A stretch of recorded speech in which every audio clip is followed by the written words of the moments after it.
So in the previous video I talked about octave shapes, and I talked about how you can use these octave shapes to outline different areas of the guitar fingerboard. And I want to develop that idea a bit further in this video. We're going to be playing some actual music, we're going to be adding in some extra notes, and I want to show you how easy it is just to take a simple musical lick or phrase in one of the more familiar parts of the neck and then transfer that to some of the less familiar parts of the neck. So let's start with a brief recap of those octave shapes then. We're in the key of A again for this video. Our first octave shape was this one here. 5th fret on the low E, 7th fret on the D. We move that same shape over to the A and the G strings. It's there at the 12th fret. Move the same shape over again to the D and the B. Remembering to make the B string note 1 fret higher just to compensate for the way that the guitar is tuned. And then exactly the same shape moved over to the G and the high E strings. So that's our first batch of 4 octave shapes. And then we had our second batch of 3 octave shapes which looked like this. So we've got again the 5th fret on the low E, and this time we're skipping 2 strings, got the 2nd fret on the G. Move that same shape over to the A and the B. Again, the B string thing means that we have to play the highest note 1 fret higher. And then we can move that shape over again to the D and the high E. So 7 different octave shapes, or really just 2 different shapes played on those different string sets if you prefer. So 1, 2, 3, 4, 5, 6, 7 shapes.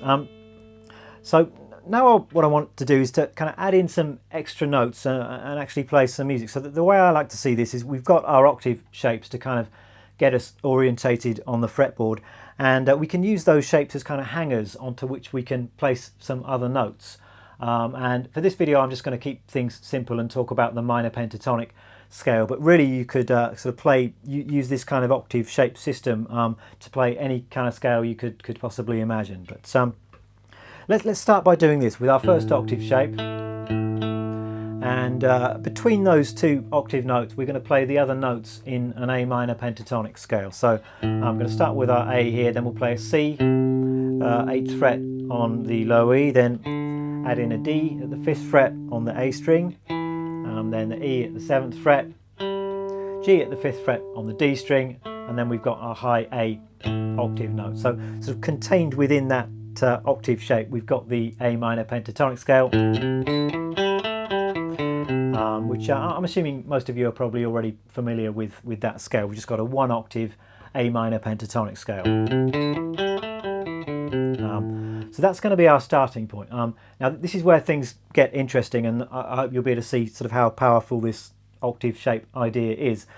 Just using that one familiar fingering and this octave shapes concept, we're now able to kind of transfer that very easily into other areas of the fretboard. So to start with, why don't we do this? We could go up to our second octave shape, and using exactly the same shape we can play an A minor pentatonic scale. Exactly the same fingering, exactly the same shape. We're just starting on a different string and a different fret. It's still A, C, D, E and G. So 2 shapes so far, and we can just continue that process just like we did with the octave shape. So if we go to our third octave shape, our A minor pentatonic scale will look like this.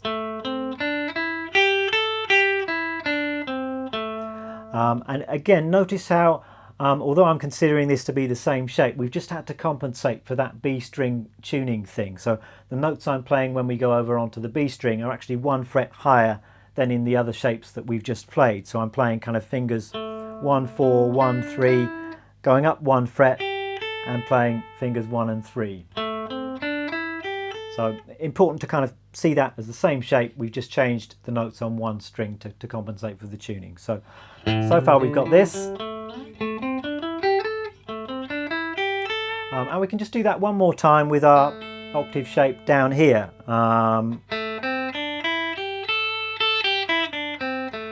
Again, the shape is slightly different just because of the tuning thing, but we've got 2nd fret and 5th fret on the G, and then 3 and 5 on both the top 2 strings. And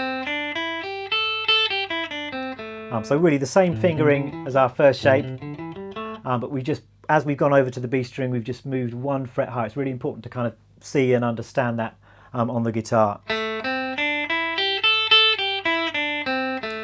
So we've got 4 different scale shapes, but they're really all just the same scale shape, the one that we already know. So first thing I'd like you to do is get familiar with those shapes.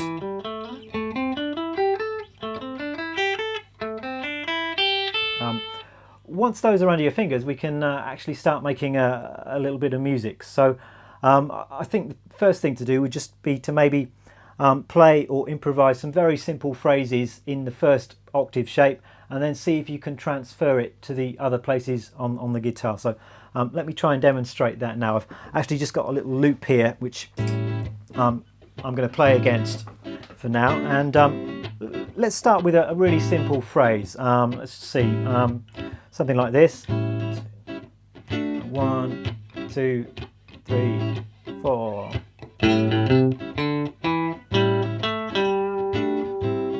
Not nice and simple to start with, starting on the root.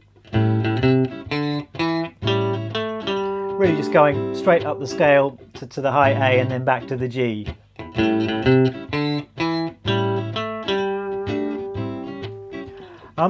Let's play it in our next position.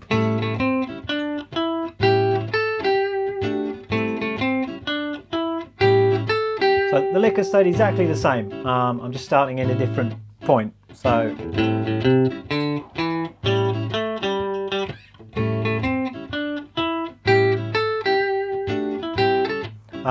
next position, let's start from here.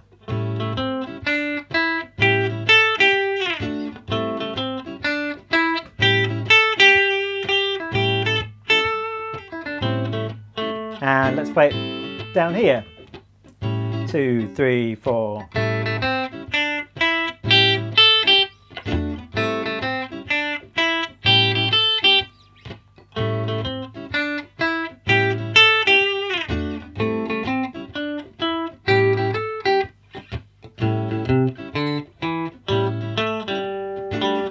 So you can kind of see how, just stop that loop. Once you've got that octave shapes concept, it's actually very easy just to take one phrase and very easily play it in 3 other places on the neck. So I hope you're with me so far, and you can see that the concept behind this. We're just taking our octaves, then mapping out our minor pentatonic scale, and then transferring those licks to different areas of the fretboard. So let's just continue that process with our 3 remaining octave shapes. Why don't we start with this one here, the 7th fret on the D and 5th fret on the high E string. And then if we play our minor pentatonic scale around this octave shape, we have this. I imagine that's probably quite familiar to most of you. That's just our pattern 1 A minor pentatonic scale played up there in the 2nd octave. And then it's exactly the same process, just to apply that to the 2 similar octave shapes. So if we move up to this octave shape here, the 12th fret on the A, 10th fret on the B, and play exactly the same fingering, we have an A minor pentatonic scale played up here. Again, because of the B string thing, the shape isn't exactly the same, but I'm considering it to be just a variation on the same shape. So here we've got our root note there, and then 10 to 12 on the D, 9 to 12 on the G, and then 10 on the B. And then we can take it down to this octave shape as well, the 5th fret on the low E, 2nd fret on the G, and plug in the other notes from the A minor pentatonic scale down there. So this time we've got the root note, and then 3 to 5 on the A, 2 to 5 on the D, and then 2 on the G. So it's important to realise that these are essentially the same fingering for each of those octave shapes. And why don't we try playing our simple little phrase in each of those shapes as well. So we had I've forgotten the phrase now. It was going up the scale, I think, wasn't it? So something like that, and then we can play it up here or down here. hope you're starting to see sort of how powerful this sort of way of organising things is. We've just taken our familiar kind of pair of octave shapes here, and just by using that and the octave shapes thing, we're able now to play in quite a lot of different locations on the fingerboard. So if I just set my loop going again, let me just try and play that lick in all 7 different places on the fretboard. So starting with our first octave shape, just wait for the loop to come round. 1, 2, 3, 4. Up here.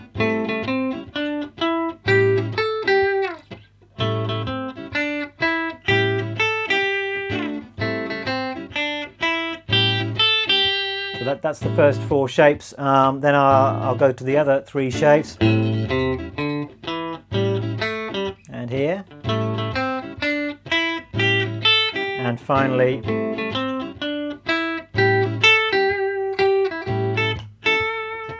so we got 7 different ways of playing our basic lick. What you will find is that not all of them are as comfortable. Each of these kind of octave shapes has its own kind of character, and certain things will feel better in certain of these shapes. But the whole point of this is sort of experimenting and expanding your palette of different options, I suppose. So why don't we just do a little bit more playing? Why don't we just apply it to a slightly more complex phrase? What about if we start on the high octave note this time and play something like this? So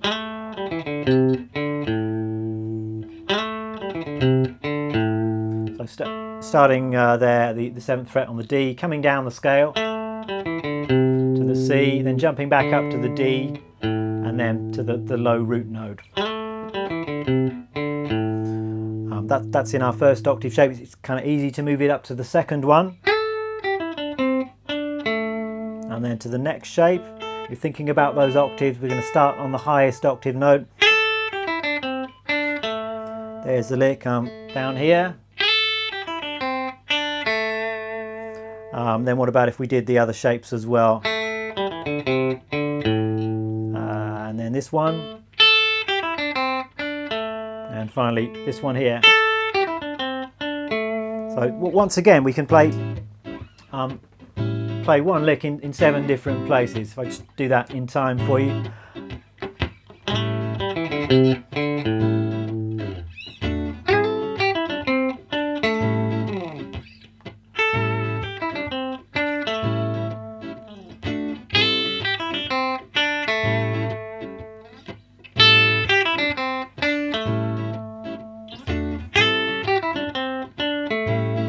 Have I missed one out?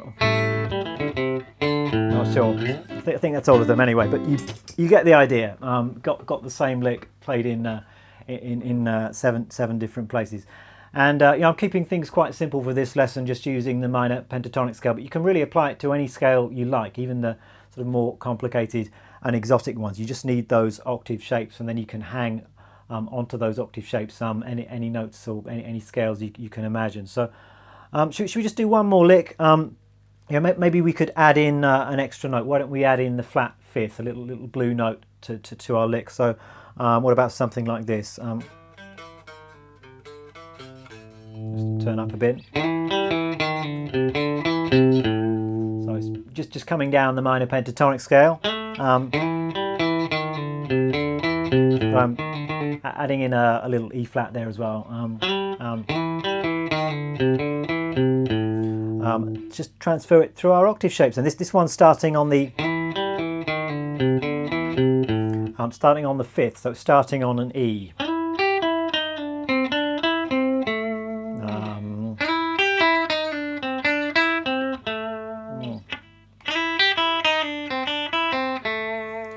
And how would that work in the other shapes? A little bit more awkward in that shape, I think.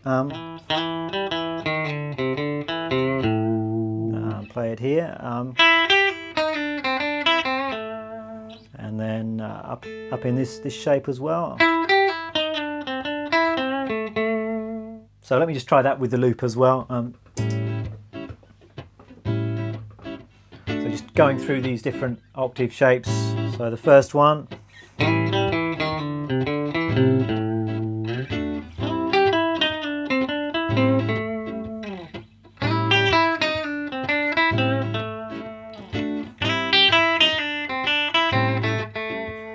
first 4 shapes, and then I've got the kind of the backwards facing shapes to try as well. So that would sound like this.